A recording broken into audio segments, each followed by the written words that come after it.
Matt, that's Yosh, and this is A Sailor in the Making, Tallulah May. For 6 years now, we've been sailing around the world on our 40-foot sailboat Nandji. Subscribe to the channel and join us as we sail through remote Indonesia. Alright, round two, let's have another crack.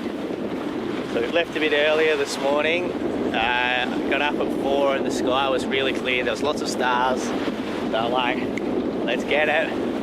And now as we're at the very bottom of the island, so we've got the last 15 miles. We're about to take it on in the open water, and that wind is up again. The sky is just so much clearer today though, so hopefully it means that the wind isn't gonna pick up like it did yesterday. But we still have this, I don't know, 10 knots from the south breeze that's blowing, so we're taking a different tactic and we're hugging the land down the inside. So this time when we turn to make the final 15 miles and we can get our head sail out and sail, we'll have a better angle at sanding. Hopefully everything happens this morning. We're a bit more determined today. It's a beautiful day, so I feel like this is going to happen.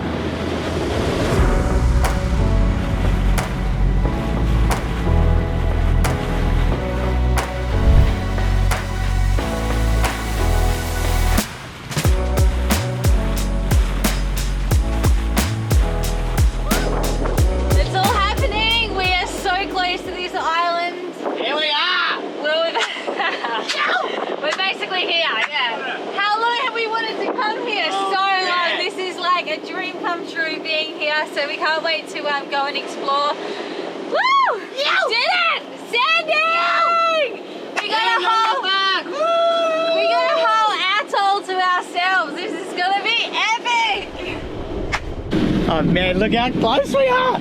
Alright, we're definitely making it this way, but as you can see on our charts here, it's very uncharted and it just looks like a big blob, so you can't navigate using your charts here, which so you really had to get here during daylight hours so we can navigate through this lagoon, because there is a lot of bommies.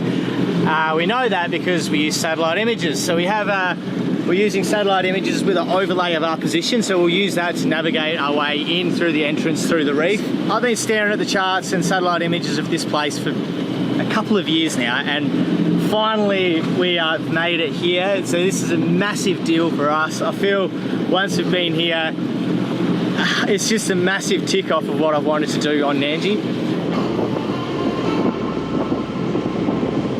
And it's exciting! Woo! Everyone's excited!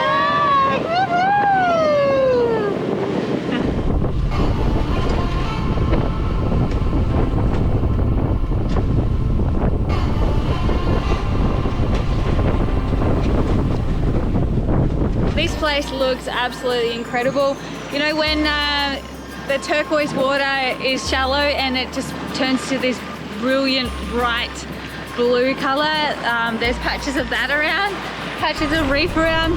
So I'm just up on the front of the bow, just trying to navigate. There are, like I said, lots of little patches of reef, and we're going to go in between a few to tuck right up into the land. Yeah, it's just sort of the hole I was looking at. We're still in 10 meters. Wonder how shallow it gets in there. You want to get shallower? Oh, Lula, hey! Alright, this'll do. This is just too good. This'll do. Get him down, son.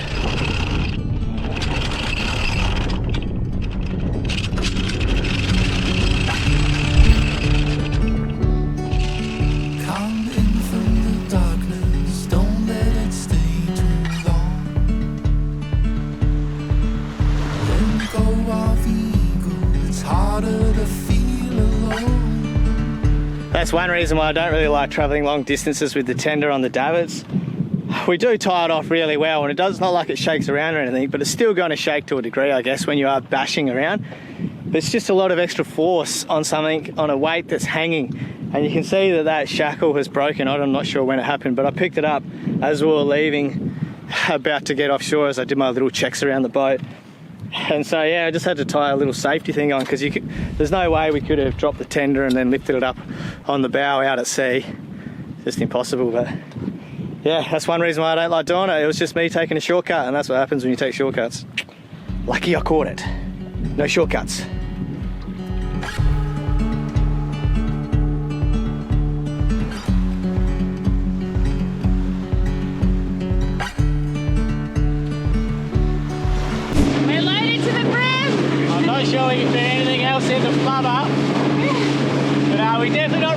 fuel this time. We've got the 25 litre tank in, plus the 10 litre bow tank. So we've got 35 litres of fuel on board.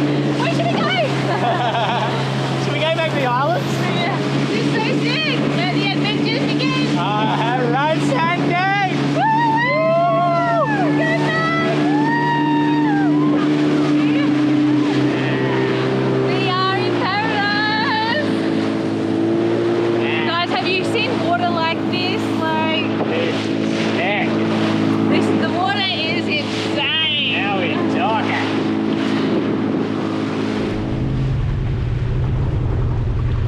Yeah, this beach, Tallulah. It's pretty, isn't it? Oh, we got some shade here. There we go. What do you think? I think this is a good spot to pitch a tent. We bought a cheap little tent online, and just so that Tallulah and I can hang out a little bit more comfortably while the dad goes playing and spearfishing and surfing, whatever he does. So I'm gonna pitch it here, I think. Land feels pretty good. The sand is like, So nice. it's like that really fine white. It feels like flour. Yeah, it does, doesn't it? Tallulah and I are gonna hang out on this beach here, and today you're actually gonna go spearfishing with Yosh. So I'll hand you over. Oh yeah. There you go, guys. Let's go shoot some dogs.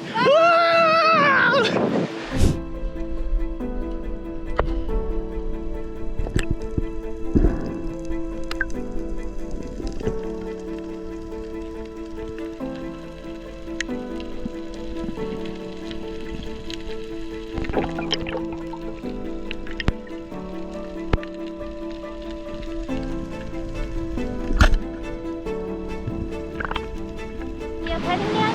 Heading down.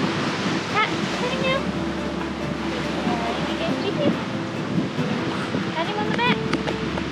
Yeah, right. Lift him up. Very carefully. Oh, you fell apart. Well done. Yay.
Yosh got us some fish, Tallulah and I are beached out, so we're going to head back to the boat, get some cooking utensils and stuff, and hopefully we can cook it up on the beach this evening. That's the plan, that's the idea. Hopefully that works out, but you know what I mean. We'll just see how we go.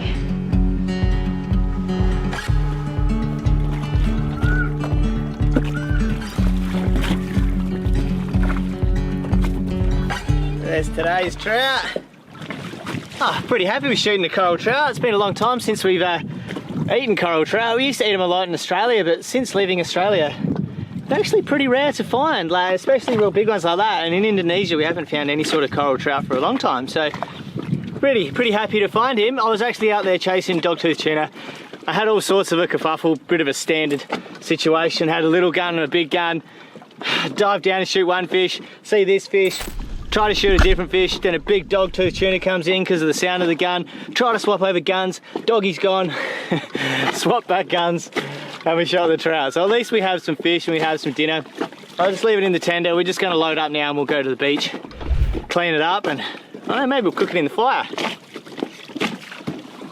Alright, I'm just doing a bit of prep work for our beach bonfire. This is simple, basic rustic cooking. We really want to get a wriggle on because it's getting later in the afternoon and we don't want the mosquitoes coming out while we're cooking. So I've just got some potatoes here, just punched some fork holes in it. I'm going to wrap it in alfoil with some butter in there as well. We've also got some onions as well, so that's all going to be cooked on the beach. I'm also going to do garlic as well. So I took off the big outer layer. They still have a thin layer on them, but when it's cooked, you should be able to squeeze the garlic out of it. So kind of butter as well. Just a little bit for the cooking. Right? Why wouldn't you? Why wouldn't you? Okay. All right, the tender is once again loaded with different stuff this time.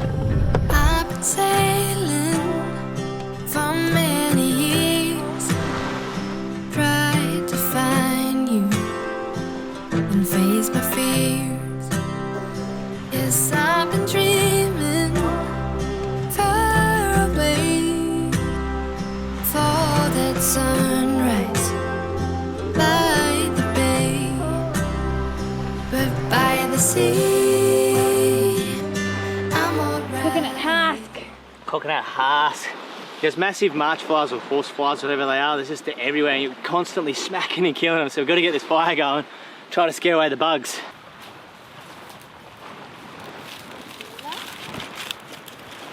Alright, so we're going to help her build a fire.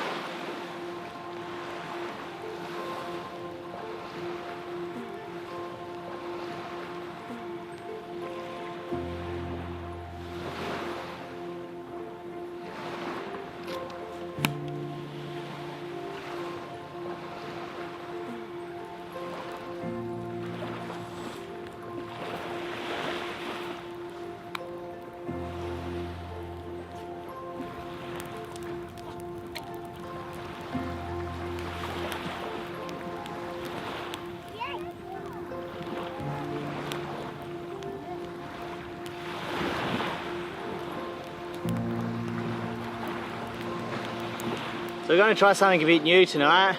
We got like this sort of sandwich press sort of gig. So we've cut off one fillet, going to put it skin down, and then we might just add a little bit of lemon pepper and a couple of lemon slices for flavour. Coral trout's a really delicious fish, so hopefully with a little bit of flavour and a little bit of fire smoky flavour, this is going to turn out amazing. Yeah, so we normally cook everything on the boat and we're just really craving beach bonfires, so... Yeah, it's something a bit different, eh? Alright, so we've got some hot coals going, so we're just going to chuck all the spuds, onions and garlic on. Now that's an onion. Oh, so hot.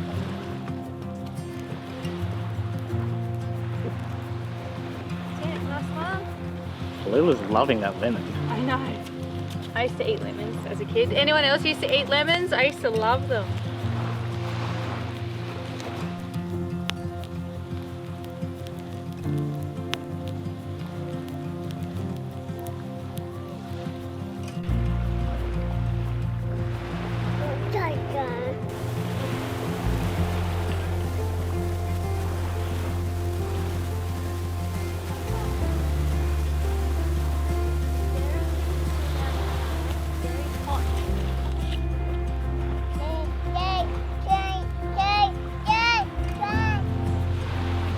See how it all is, eh? Yes, we'll just get it all out and see how we go. I think some of these are going to be more cooked than others, but pretty good coals going on, so I think we should have a nice meal. Oh, they smell pretty nice. So hot. Oh man, what a massive day. We had a big sail, got up super early, sailed out here, hung out on the beach, went spearing, got a fish, cooking dinner on the beach. Now this is living, Barry. Oh, this is one of the dreams about living on Nandji, just getting so remote and so out there, no one around, cooking on the campfire. It's just such a great feeling. All right, legends, this fish is cooked. It's dinner time. Yeah, cooking both sides, good idea, Mum. That looks awesome. Yeah. Thanks for watching this episode, Legends. Man, it's such a bucket list achievement to finally reach Sanding after years of looking at this place on the map, to finally sail Nandji to this remote atoll, to be by ourselves, get fully off grid. It's just such an achievement for us. I'm so stoked we were able to head there. Our videos are crowdfunded and they're brought to you by you. So if you are getting something out of our videos, please think about helping to support the channel by clicking on our Patreon link down here. There's one in the description as well. Just like our most recent patrons, DCWA, Tommen916, Rennie and Paul. Thanks, Legends, for signing up and helping to support the channel. If you want to see more videos from Nandji, click over here. And if you aren't already, subscribe to the channel. See you in the next one. Phew.